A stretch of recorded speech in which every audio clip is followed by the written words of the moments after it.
So for this week's masterclass, I'm delighted to introduce Liing Heaney, who's a multidisciplinary artist who's come to visit us from Kildare. And yeah, I'll hand it over to you. Yeah, straight down the M6. Yeah, I had a really nice drive, so I'm feeling very fresh. Quite great weather. So thank you so much for coming. My name is Liing, and also hello everyone online. I see you. I feel like so my name is Liing Heaney, and I'm a multidisciplinary artist based in County Kildare. I work across a lot of different mediums that has only grown in the past couple of years. So some examples are 3D scanning and printing, extended reality, stone, CGI, screen, but that's kind of almost tip of the iceberg of what I've worked with. I did my BA in Fine Art, Media and Visual Culture in IADT in 2015. And since then, I've been working on my own practice and working with collaborators. So some people who I've worked with who have really who have changed the direction, made me think differently about my practice, include Emily Even, who's an artist, dancer and director who has a theatre and circus background. So working with her has made me think a lot more about like physical and embodied movement and objects and the body. Eva, who is a UK-based musician, make a lot of images for them, and we're currently working on a audiovisual experience. And We're Lingo, who are a band from Bray, who I did I worked with them for a lot in 2021 and 2022 for their album, which we made a live stream concert in the National Concert Hall as part of that. And I'm currently doing a practice-led master's in IADT. It's a research master's with the TU Rise Elevate program, where I'm looking at eco-narratives through site-responsive digital art, and I'm focusing on the Bog of Allen, my site, where I'm also looking at novel ecologies and energy heritage. So just an overview about the presentation. So I'll just go through my background and research interests, a brief overview of 3D scanning, and my own process of 3D scanning, projects I found interesting, and what I've made using 3D scanning. So yeah, so my background and interests, kind of at the core of it, lies around entanglements of the anthropocene, particularly between technology and ecology, because they're very much intertwined with things like energy production, material extraction, and digital mediation.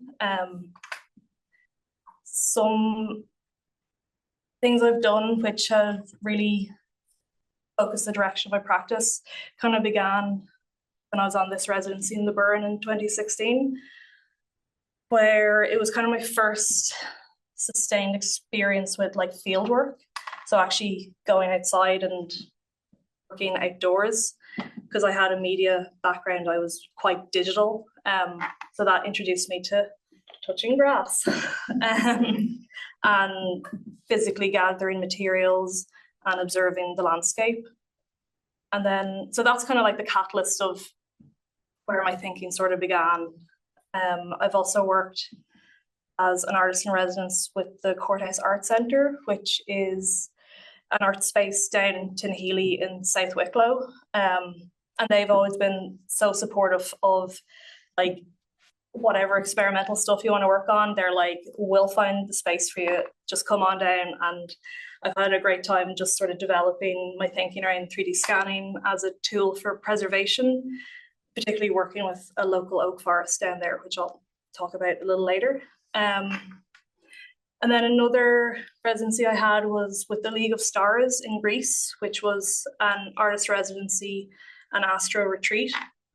So that kind of framed my work in almost like a deep time context, and thinking about the stars and night sky as kind of storytelling devices.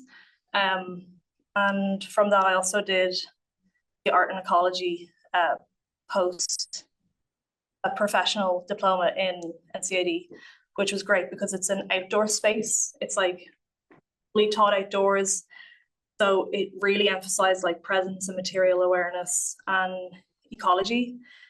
And it really made me reflect incredibly critically on like the material and ecological cost of digital technologies, which I'm still trying to work through myself. So in the past like 2 years, my work has been kind of going down that like more research and trying to kind of critically position my work within these bigger ideas.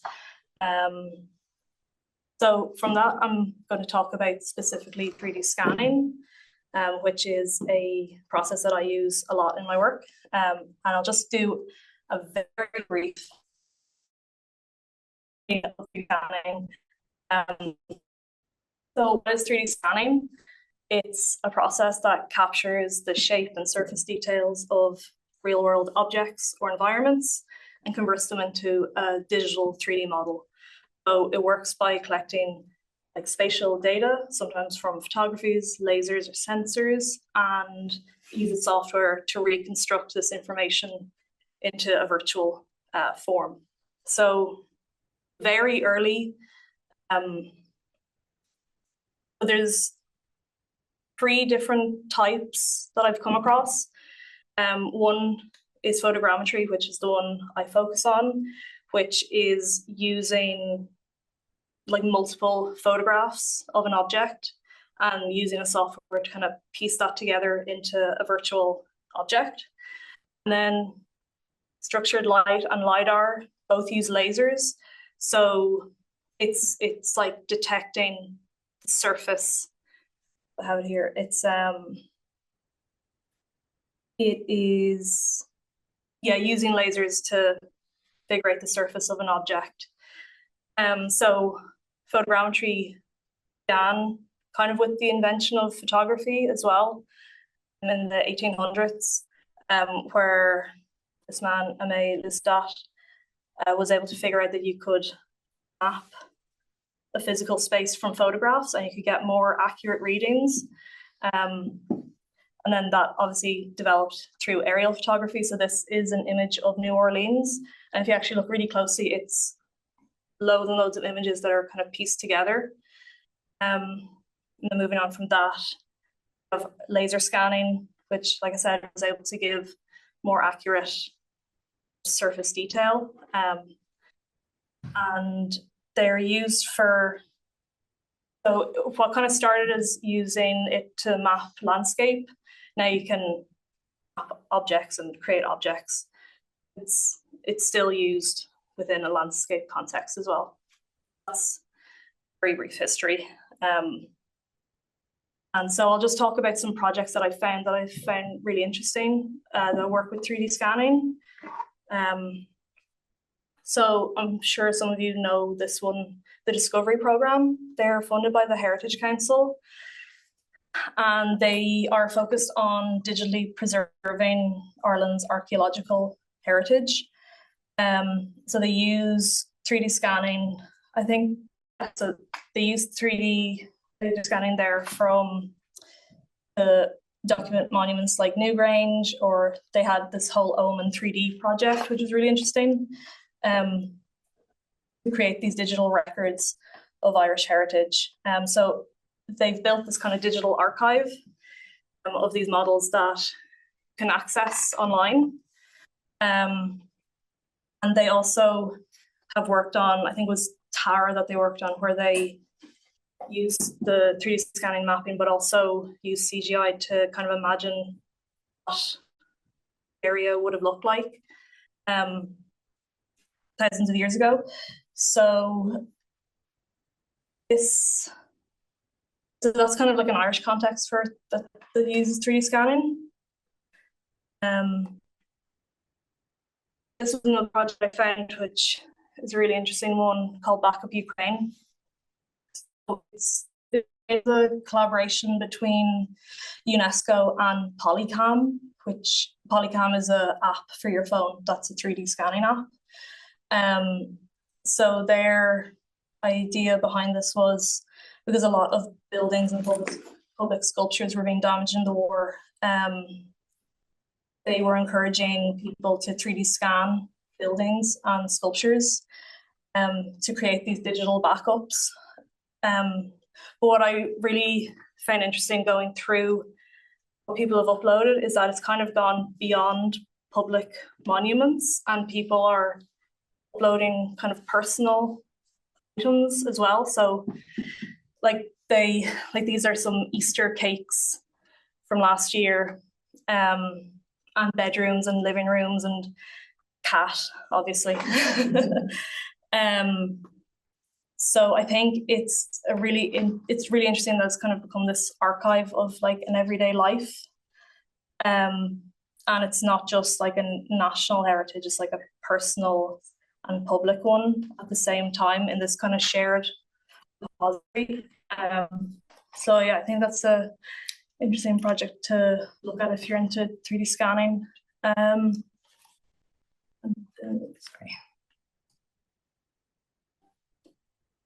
Yeah. Another project is Quixel, who are part of Epic Games, who run the company Unreal Engine. It's a video game engine. So it's a really powerful engine that you can make the video games in 3D animation, virtual environments. And this article, if you're into anything like 3D scanning, virtual environments, metahumans, any of that kind of thing, this is a New Yorker article, How Perfectly Can Reality Be Simulated, that I 100% recommend you read, because they go pretty granular into details about how they choose objects for scanning. So basically Quixel is a company that specialize in 3D scanning assets to be used in game engines. They travel all over the world to scan objects, basically, that anyone can use. So they are free. You can use in video games or in 3D modeling software. You could also 3D print them. But they're really meticulous about how they choose their objects. They almost have like a platonic ideal of the object they're looking for. So if they say have to scan a certain redwood tree, they like debate about what the perfect redwood tree would look like, but it also can't be too distinctive. But it has to be very representative, but yeah, not too unique. But there was this quote that they said, where there's this kind of archival impulse in scanning. There's this archival impulse in scanning natural objects, in that one of the technicians, when they were, where were they? They were going to Malibu in the Santa Monica Mountains, and they were scanning loads of trees and bushes and textures from the area. And then 2 weeks later, there was a massive wildfire and all that area got completely destroyed. So those objects now kind of live on ghosts in other people's projects, like other people's games or 3D animations. So they're still out there, but they're not here physically. So I really am interested in this combination of like preservation and digital representation of nature, and how climate change and sort of how the world just changes anyway. That's kind of what I'm interested in my own 3D scanning practice. And my own 3D scanning process, I use photogrammetry. So this is my flow chart of how I work. So I start with a video of an object of what I want to scan. So I take my video, I try and get as much, I try and circle the object as much as I can. And then I bring that video into this program called Reality Scan, who are also part of Epic Games. And that breaks down the video into frames. And from those frames, sort of stitches the images together into this thing called a point cloud, which is a collection of a virtual representation of the object. Then from that point cloud, you kind of can't really do much with the point cloud if you want to work with 3D printing. So you turn it into a mesh, and then that makes like a solid digital object. And I can bring that into Blender. So Blender is the program I work with the most, the 3D modeling software. So I can sculpt, and I can edit it, and I can delete bits, and I can then 3D print them, which I have here. I'm actually going to pass these around if you want to have a look at them. I'm sorry to everyone online. So yeah, if you want to just have a look.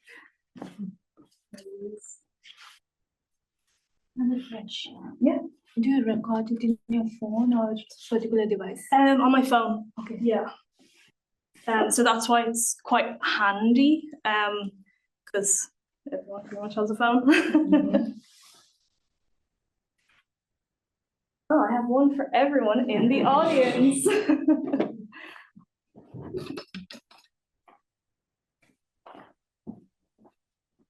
So these are 3D prints of things I've scanned and edited in Blender. So this is kind of what I'm calling my IRVAR archive. I've been kind of collecting 3D scans for like definitely over 4 years anyway. And this is just kind of a small part of my archive, which I've been building. So I'm really interested in 3D scanning from a preservation perspective, especially in terms of environment and conservation. And what I am interested in is how contextless they become when they are translated into a digital space. I had this exhibition in 2022 where I showed Little Conquer, and there was a woman called Clodagh Doyle at it who is a keeper at the Museum of Country Life, and she was saying when she saw these that they were like changelings. So that's where the idea kind of sparked in my head of how they are these kind of weird little eerie interjections back into reality, especially when you 3D print them. But when I was researching changelings, I found this word IRVAR, means the empty husk or residue left behind, but particularly in relation to changelings. So that's kind of what these are. They are this kind of residue.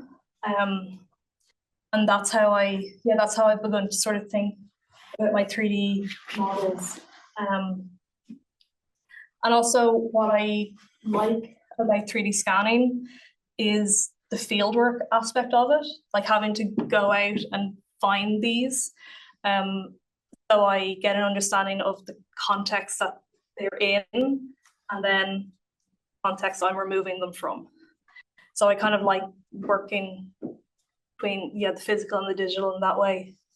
Especially with things like plants and trees, it's like freezing them in a particular moment and removing decay, but also removing life. So when the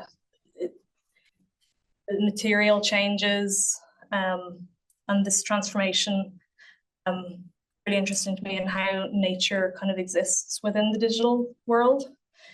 So I'm just going to talk about a couple of projects that I've worked on that sort of explored these ideas. Or does anyone have any questions before I move on? Pearlescent. Is that 3D printed like that, or did you put a coating on? No, so it's coated in a mica powder and a resin. Yeah, so I mixed that up and then painted it over it.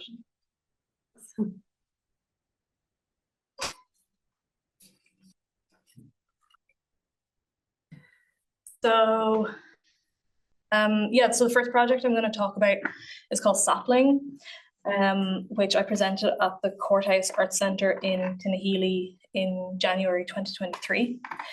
And it was the first time I really embraced 3D scanning in my work, and kind of marked a point in how I bring digital and physical spaces together. So like I said, I'd been an artist in residence at the Courthouse Arts Centre, and during my time there, I learnt about Tomnafunog Woods, which is an ancient oak forest, like 10 minutes from the centre. And when I heard about it and heard that it was a special area of conservation, I was like, well, I have to. It seems only right to explore this through 3D scanning. And I wanted to do something that captured the forest digitally, but also in kind of like this parallel way, like not thinking it as like the future of the forest, but almost like a parallel forest to the real one, the physical one. So Tomnafunog Woods has a really interesting history. It had been used, I think, since like the 1400s for timber, but then when industrialization kind of happened, it started to be cut down more. And then in like the 1970s, 1980s, they wanted to clear fell it. But there was a lot of local protests that saved it. So now it's like one of this remaining examples of what forest is. So the installation was these two steel boom stands with fragmented screens that were showing different elements of the forest. And these stands are about 3.54 meters tall. So you kind of want to gesture to this kind of weird cyborg forest. People could kind of walk around and look up screens. So yeah, that was that project, but the development of it was really interesting. I worked with 3D Scanning Ireland, who came out and scanned areas of the forest with me with a laser scanner, because I wanted to see how much more detail the laser scanner could get that I couldn't get with photogrammetry. And really loved how hands-on it was. We burned through loads of batteries for the laptop, and I think we got maybe like 6 or 7 scans in the end. So it was really an interesting to see how intense the computational power was needed to try and translate just like this much of a bark of tree, and yeah, how much computational power you would actually need to completely translate the natural world into a digital one. And even things like anything that was too mossy, or like any little fibrous bits coming off the plants would almost bounce the lasers. So it was also interrupting its transformation. And yeah, just reminded me that simulating reality is very, very hard. Actually, in that article, the Quixel one, the CEO of Unreal Engine is like, yeah, you would need to actually make a geology simulator to be able to,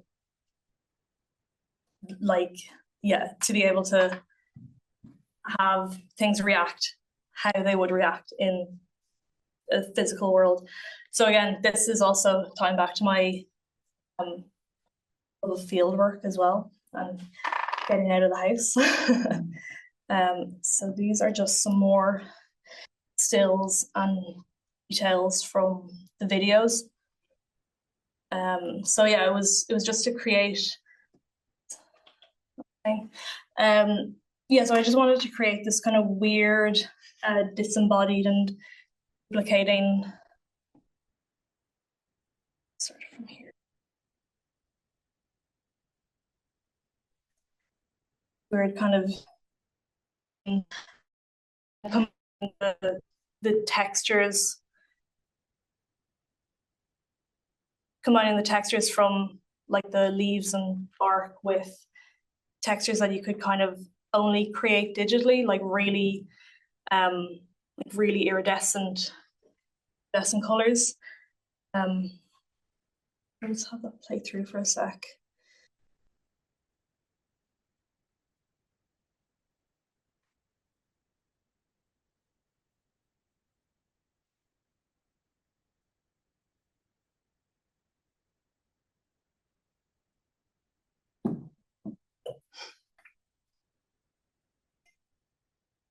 Lynn, so these animations, are they done with the audition? They're made in Blender. In Blender? The animations? Yeah, they're made in Blender. In Blender? Yeah. Blender is the program that I use the most for 3D animation, 3D modeling. I saw some symmetry, some mirror effects. Oh yeah, so like I made the animations in Blender, but then I was kind of editing it all together. I did that in After Effects and Premiere. Yeah.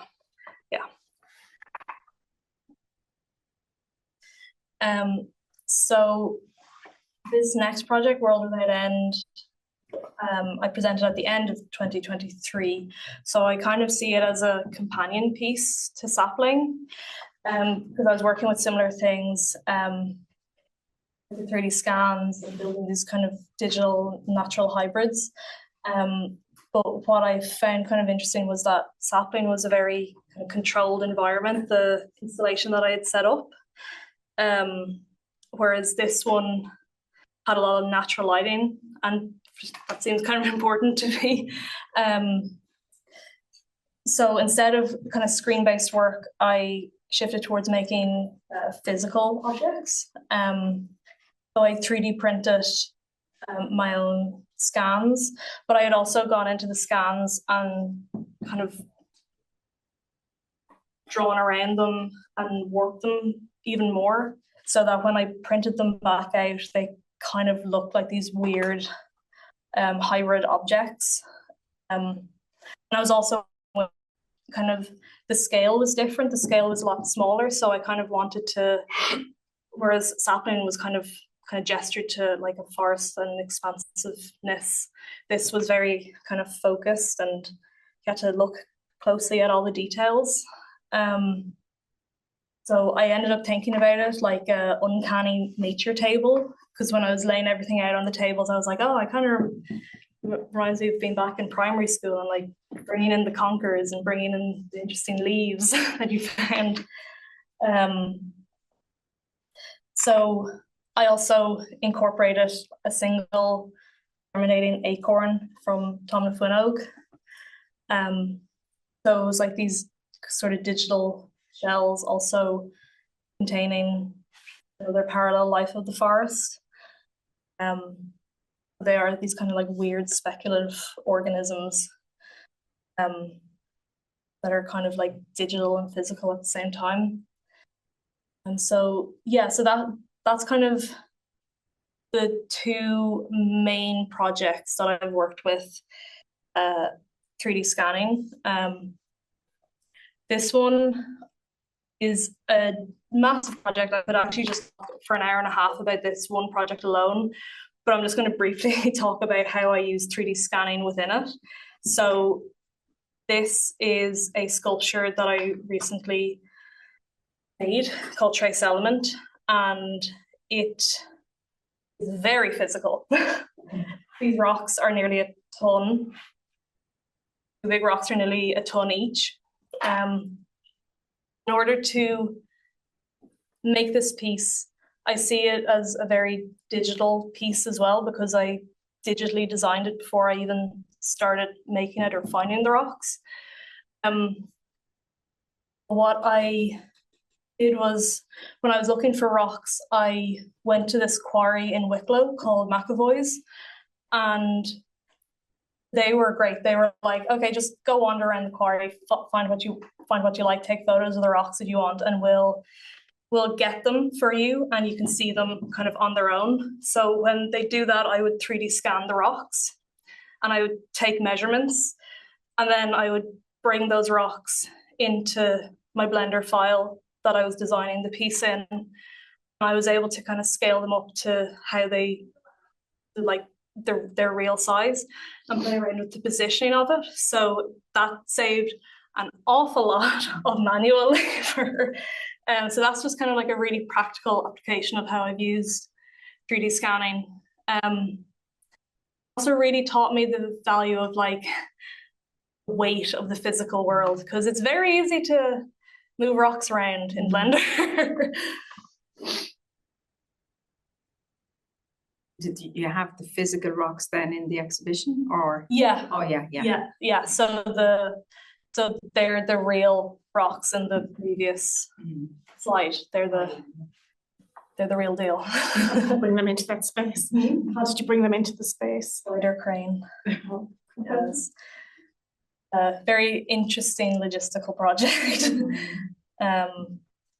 So yeah, that's kind of like a practical application of how I've 3D scanning. And then I'm just going to talk about 2 other ways I've used 3D scanning. So this is more of a research piece than like a final. It's more of like a research piece. So this is the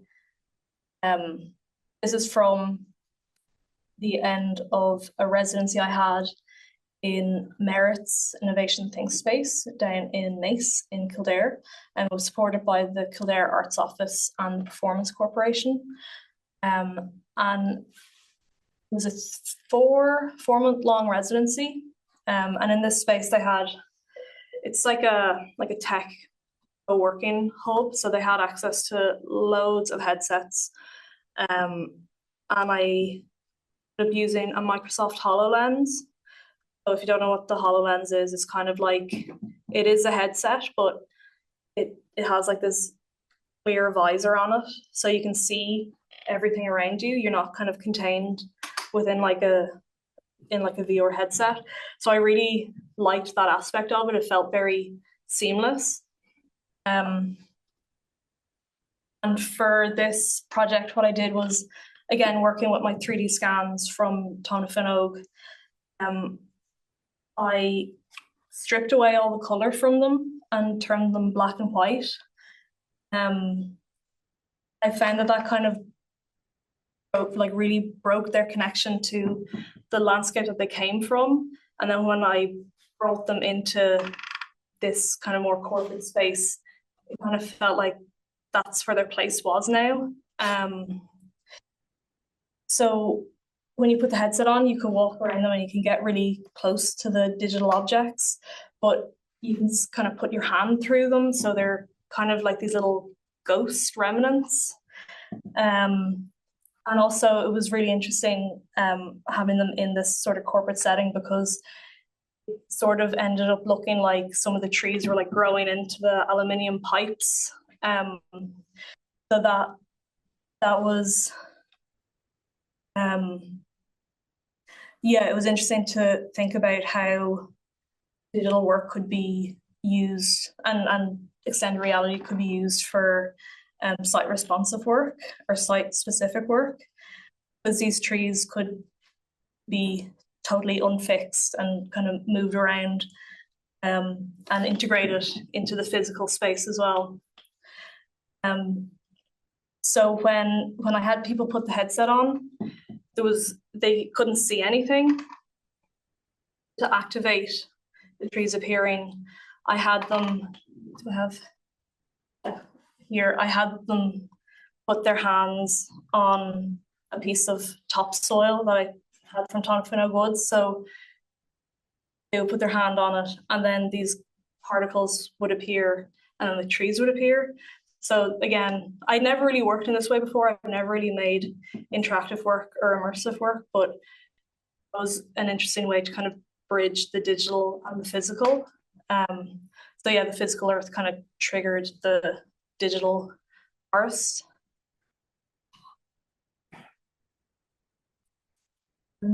And then this is the last slide I have. So I've also run 3D scanning workshops.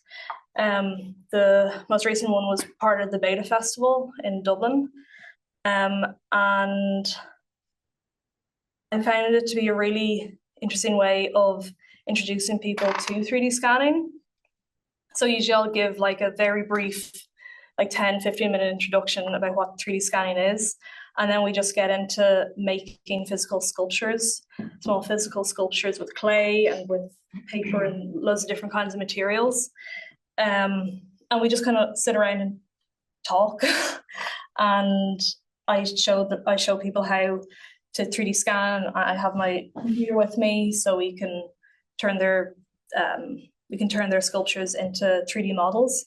So what I find really nice about this is that it bridges a gap between like physical and digital making, because it means that people who are really hands-on with making can see what they can make with their hands and how they could bring that into a digital space, and then what they could do with that. So the last time I think someone made this thing that looked like it had a bit of armature in it. So then I showed them how to rig that, and then they could move it. And then vice versa, it was nice for people who work very digitally to kind of work with their hands and kind of, get accustomed to like texture and weight and that kind of thinking. But I also like including materials like mirrors that don't 3D scan very well, because I think it's just ways of showing people how inaccurate the translation can be. And yeah, it's just a way to kind of subtly show how the digital tools aren't neutral and that computer vision sees the world in a different way. So that's me. Very unceremoniously.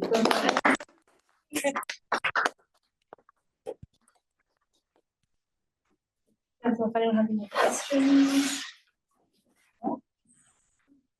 There's one question from someone online.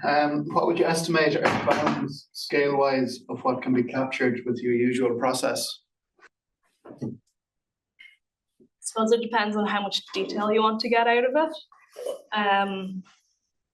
I've never really scanned anything bigger than maybe like a big tree green in a forest, but the quality wouldn't be, I wouldn't get a huge amount of detail from that. Like you wouldn't be able to like zoom into one of the trees and see kind of like the ripples or the detail in the bark, whereas if you just focused on that one tree you would get more detail. So that's kind of the biggest I've scanned, but I think you could probably, I know people can do it from like drones and kind of like big overviews of the landscape. We did that last summer with the drone up in Sligo. Oh, cool. We went down a mine first and then captured the top of the mountain with, nice. with the drone using reality scan as well. Cool. And was it LiDAR or? No, it was photogrammetry as well. So it was using video that the drone took. Nice. And how did that like? What was the like? Good at a distance, but like you said, as you zoom in, the quality disappears because obviously you're however high up, so it's you're missing a lot of detail. But I think it really depends on what you want to use it for. Exactly, I think that's kind of it's kind of interesting that you have to choose what you're focusing on, and that will kind of dictate, I suppose, the rest of like the project. You're scanning for the photogrammetry. Is it very slow? Like, do you have a speed that you go at? Yeah, like you kind of just want to be as still and steady as possible, to kind of make sure you don't have any camera shake. When I'm scanning outdoors, obviously it's a little windy, you kind of can't help it, but I'm surprised at the quality that I can get out of even like little bits of movement that like a plant might have. But yeah, just kind of slow and steady. About 2 minutes is kind of the maximum I go to. And this was when you bring that into reality scan, it's kind of, it's not like that's the limit, it's just like I kind of don't want to wait any longer, you know. Did you say you're using your phone for that? Yeah, I'm using my phone. Yeah.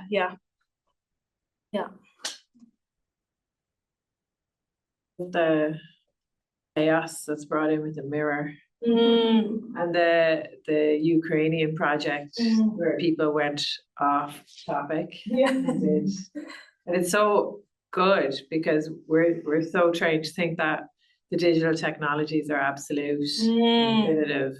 That it's really important that we see the realities. Yeah. And that we can diverge from research or whatever. Yeah, and with that Back at Ukraine project, it's kind of what people themselves think are important. That cat is important to someone. And like when I saw those little Easter buns, I was like, that's something that a person made and felt was kind of important enough to capture. Yeah. And put it as part of this bigger archive of the country. Yeah, when you were showing that, I was thinking of the Museum of Country Life. Yeah, right. Brought in Clodagh later. Yeah. They have random things in the archive like PlayStations and stuff. Oh, really? Like they've rows of dressers. Cool. And like statues of Mary and then PlayStation. And so I was looking at that and I was like, oh, like did Clodagh say anything in response to the digital archive?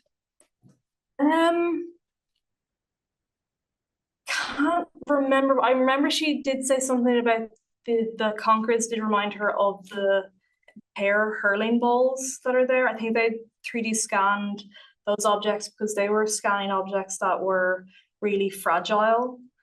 That would kind of disintegrate the more you handled them. Yeah, I can't remember. It's just interesting because like I was thinking about the folklore collection and everything, and then what these digital pieces mean. Yeah.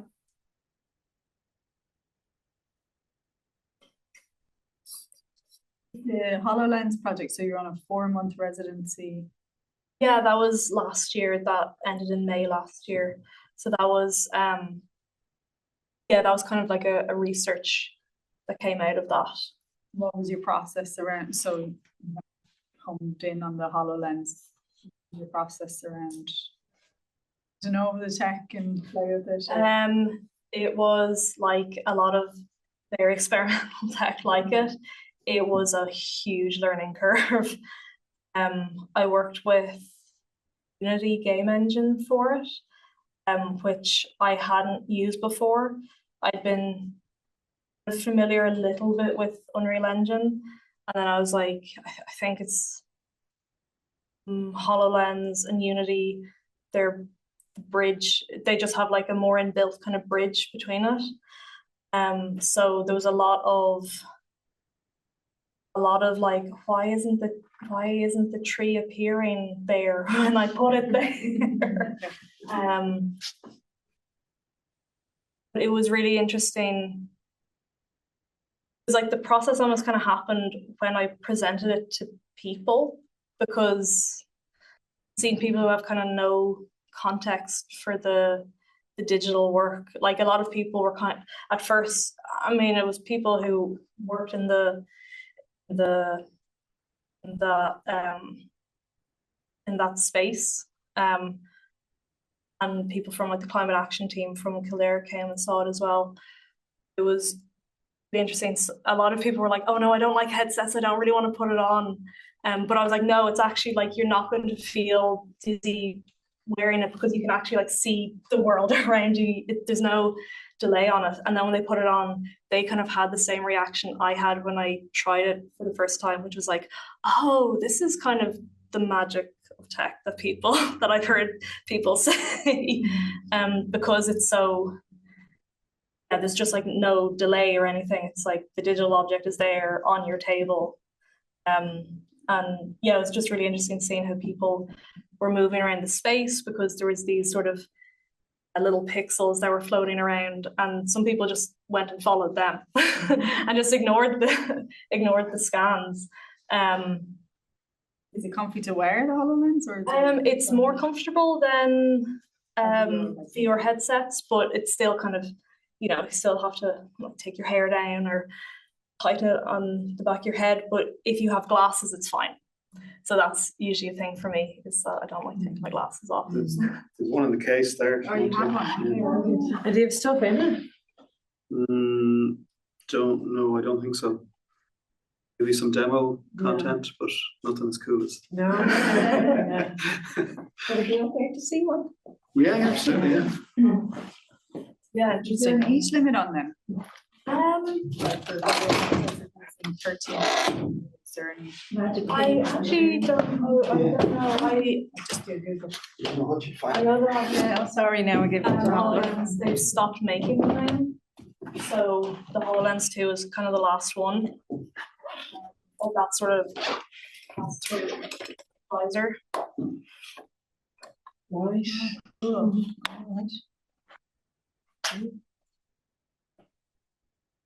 And so would you need a day, or what would you need to put your project on this one here? So you kind of export it as an app. You send the app to that. So it takes however long it would take to upload, like maybe 10 minutes or something. And so what do you see?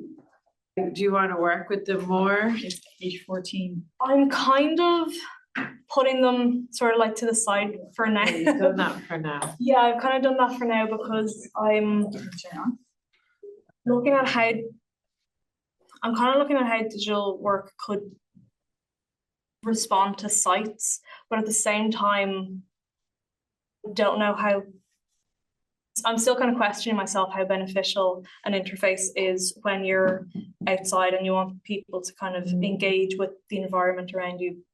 Obviously, it depends on like how you frame it, but I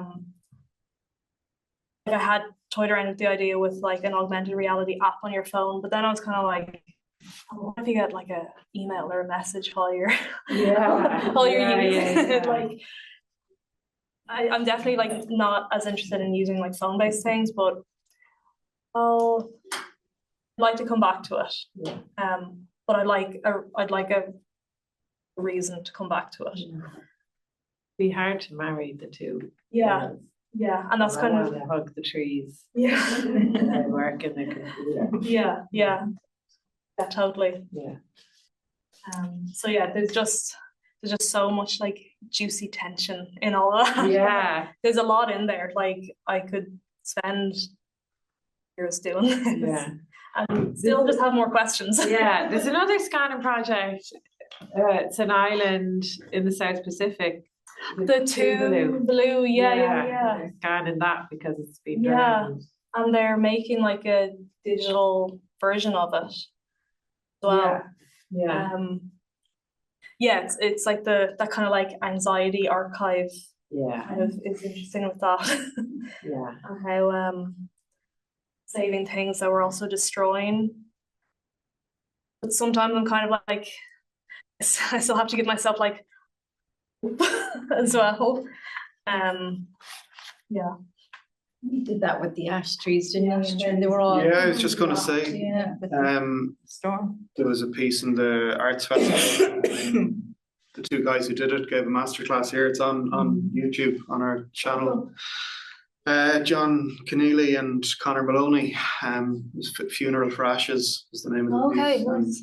They used a drone for scanning the trees and made an interactive piece. So it was projected on 3 walls on the floor with a lot of connects. So Nice. it responded to the audience moving within the space, you know. Nice. And what was it responding like? Does that make sense? The point clouds were moving, Right. and Don is a musician, so I think the composition was Okay. being affected as well by movement and can't remember what else. You have to watch the video. A lot of the trees were flattened then a few weeks later by the storm. Right. So that for me was really poignant. Yeah. Imagine all this work they've done now and they have it of the archive. Yeah. So it's really sad out there now. It's all Yeah. flattened. And now that piece has like a different. Yeah, it has a meaning. much different meaning. Yeah. I had a question. How do you scan something if it is too black or like mirror or blades? Because most of the time when we try to scan them, it's not able to recognize those objects. Yeah, so like really reflective surfaces. I think the laser scanning does that better than the photogrammetry, because the photogrammetry, because it's piecing together loads of different images, it needs kind of like reference points within each image. And if something is too solid a color, it kind of can't produce the difference. I think the actual laser scanning would be better for that, because it's like surface based. It's like the laser's like touching the surface and then coming back. And I think, not sure about reflective surfaces with the laser scanner though. I think, if I can remember correctly, I had been talking to the guys from 3D Scanning Ireland, and I think they said that they put something, like, do they paint the blade or do they put something over the blade to make it not reflective? And then when they bring it into like 3D modeling software, they bring back the reflectiveness, I think.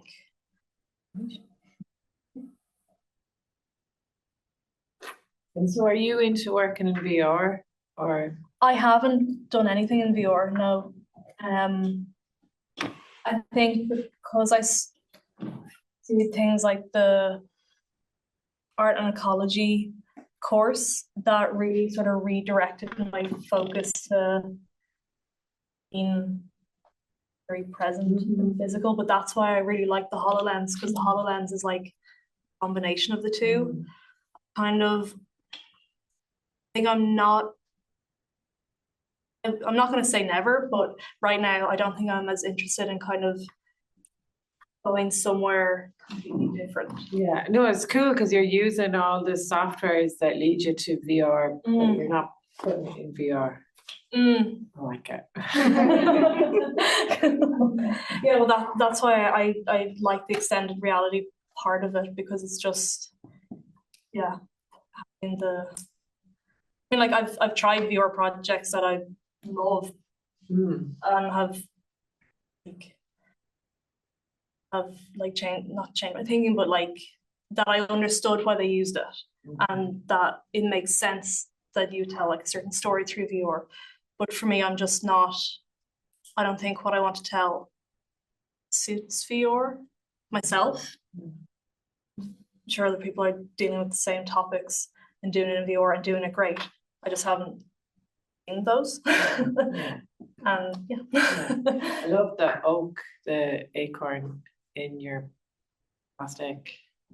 Oh yeah, the little propagation. Yeah, it's great because it's just so how opportunist the living things are. Yeah. And whatever. Oh my God, totally. And that's honestly, that's what gives me so much hope, is how tenacious nature is, and we just have to like be tenacious. Like, I don't know if you're familiar with the idea of a novel ecology. It's like an ecosystem that has been fundamentally changed by human interaction, but is still a thriving ecosystem. So actually, like the Burren is an example of one, because and the Burren is actually at like the center of a lot of ecological debates, because what it is now is kind of not what it was thousands of years ago.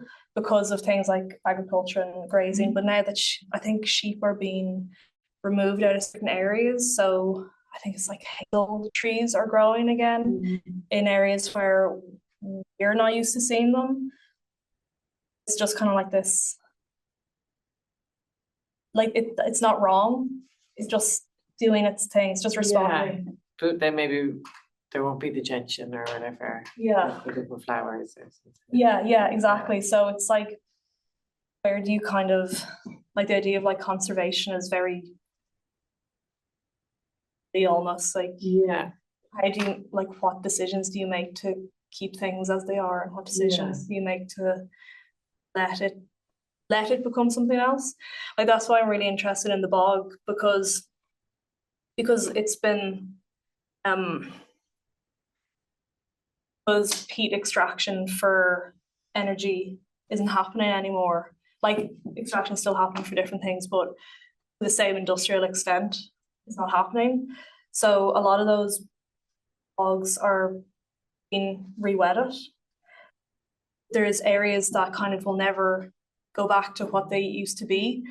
So there's this place, it's called Lodge Bog West, I think. No, Liing West in Kildare, where it used to be a bog ground. It had been drained. It had never been, it's not cut away, but it had been drained, and they're trying to re-wet it now. But it will never kind of become what it used to be. But now it's home to nearly every species of butterfly and moth in Ireland is found in this place. So it's become something else, but it's also become something really valuable. So I'm also trying to think about it through the digital as well. Like, what is the digital novel ecology?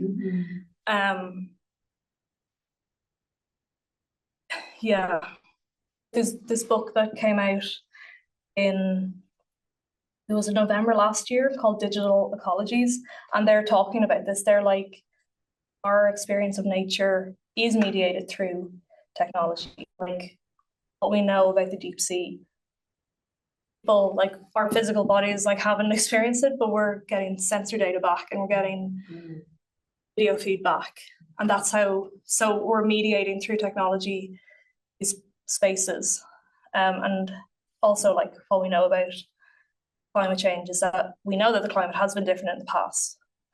So we're using technology to mediate ecology and thinking differently about nature because of that. Yes, a lot of thinking going on. Yeah.